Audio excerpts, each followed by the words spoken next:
Hello everyone, welcome to 12am coding. So today we will be seeing the bean endpoint in actuator.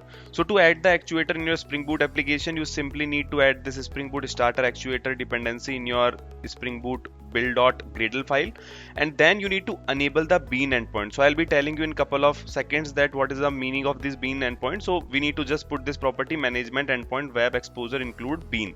So only by default actuator will be enabling the health endpoint, but to enable other endpoints we need to just mention here. Okay, so now for example in my project we are having one class fruit which is a component, so that it will be registering the bean into the application context of a Spring Boot.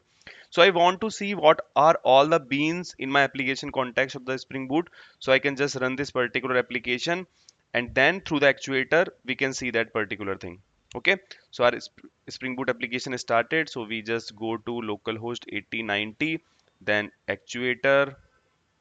Okay, and then we need to put beans URL. Okay, in this URL actuator slash beans. So if you see, all our beans are present here. Okay, so if you search for our fruit bean, then here is our fruit bean, and if there will be some dependencies like some auto wiring inside that particular class, it will be showing you on here. But there are lots of beans are showing here because, so as you know, Spring Boot is a very vast framework, so it is showing all the beans related to the application. Okay, so yes guys, that's it for this particular tutorial. Thank you and see you in the next tutorial.